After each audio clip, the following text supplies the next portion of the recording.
So I'm going to share something with you that you all know. This place is incredible.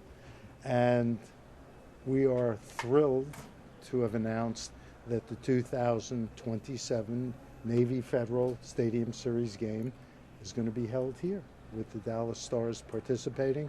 Uh, we think it's going to be awesome. We had a great experience at the Cotton Bowl with 84,000 people. My guess is we're going to beat that number, and I think our fans and everybody in attendance at the game is going to be thrilled to be here. So we're excited and we're grateful to Jerry Jones and the Dallas Cowboys for sharing their home with us. Now that you're in this building and seeing it fill up for a Monday Night Football game, can you envision what it will look like for an NHL game? Steve Mayer, when it comes to making a stadium hockey appropriate for one of our large outdoor event games, people will be pleased, surprised, hopefully, and we have no doubt it will be awesome. It'll be something like our, 47th or 48th outdoor game, and our events people have gotten very good at staging them and making them feel special. When you come back to a market again, I guess, how do you make it unique the second time around, other than the venue? We've been to a few markets more than once, and we've even been to the same stadium in one place more than once.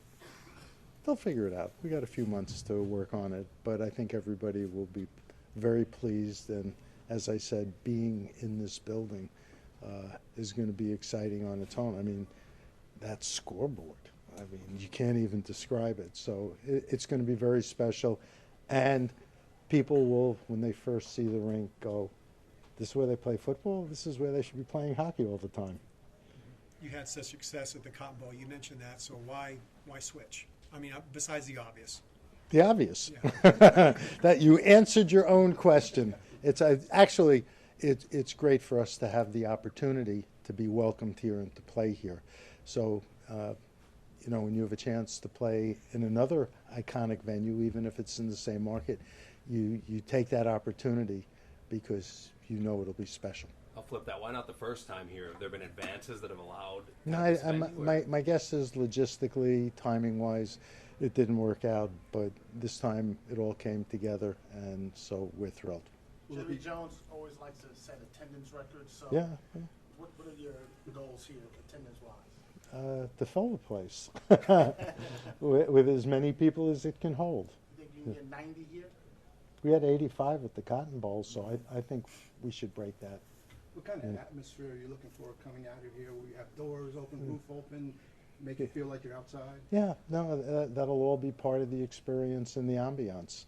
This venue has hosted boxing matches, basketball games, concerts, occasionally some football.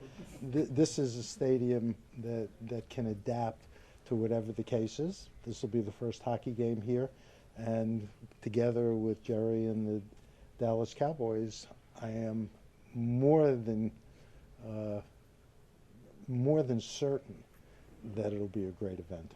How do you determine an opponent in a setting like this? Last time you had the Nashville Predators, it was kind of a, celebration of hockey in the South, but how do you look at this one? Well, I'm not prepared to tell you who the opponent is, yes, but it'll be appropriate. It'll be good. It'll be a team that fans will have an interest in seeing the Stars play.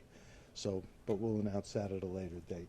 Gary, the team involved, the Dallas Stars, are going through their legal issue with the Dallas Mavericks right now with the American Airlines Center. Do you have any comment on what's going on there and what they're dealing with? I am frankly somewhere between amazed and appalled by what I'm seeing.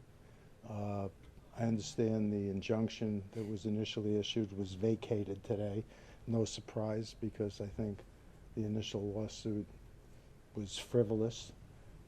I don't know what's motivating it. Tom Gallardi has been a terrific owner for 15 years. He was part of a partnership running the American Airlines Center, and I guess somebody new at the Mavericks has decided, and I don't know if it's arrogance or bullying tactics or what have you, that they want to change the state of play. I don't get it. You know, if I look at it long term, it seems to me that the Mavs don't want to be in the American Airlines Center. They want to be somewhere else doing something else. The Stars are committed to their fans, to Dallas, greater Dallas area. And so, you know, this doesn't make any sense on a whole host of levels unless it's just somebody who thinks that they can be pushed around, and that's not the hockey mentality, to be pushed around. It's not Tom Gallardi's mentality.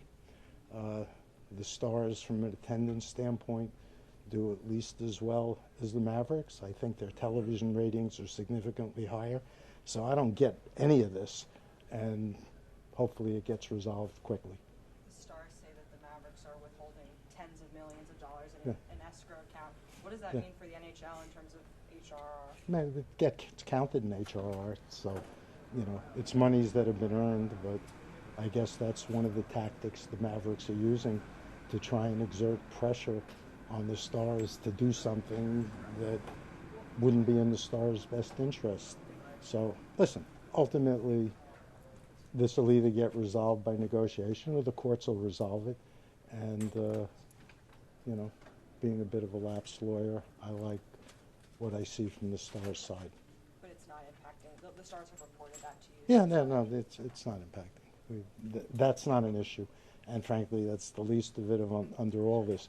Withholding funds from the Stars is not nice, and maybe the Mavericks think erroneously that somehow the Stars are desperate for the money. Stars can take care of themselves. Tom Gallardi can take care of the Stars. Not an issue. From a principal standpoint, can't the Stars sue the Mavericks? Or even They did counterclaim, actually. counterclaim. They did counterclaim. So, you know what? Again, Tom has operated the Stars in that building for 15 years, and this all seems, unless there's another agenda going on, totally unnecessary. Back in the Stanley Cup playoffs, you told me that that's where the You have a good memory. What did I tell you? Because I'm not sure. You told me that this is where the trend is heading: basketball only, NHL only buildings. How do you kind of look at this? Is it kind of a... Well, I don't believe that that's necessarily a good trend, but that seems to be the case that, you know, a number of NBA teams think they'd rather go it on their own. What I think is actually probably the better solution is what they're doing in Utah. They have figured out from an engineering standpoint how to have two different sets of risers so that the game can be optimized, or the arena can be optimized for both basketball and hockey. But you know what? Basketball team wants to go it alone. If the owners of a basketball team decide that they want to set up like they have in a different place with, you know, a casino or something, it's not for us to interject, although unless they legalize gambling in Texas, that's not going to happen. The Stars are also talking about possibly looking at relocating to the suburbs. What's the But league stance on I that? think the Stars are being prudent and looking at what their options are, because obviously, based on where we find ourselves today, the Mavericks have made the situation untenable. One more, unless anybody's got anything else. That could be the last. Are you gonna stay and watch the game, enjoy the game? And, Yes. And from afar, what do you think of the Cowboys and Yeah. this organization? Oh, God. You know what? Everything's bigger in Texas. Good answer. Thank you.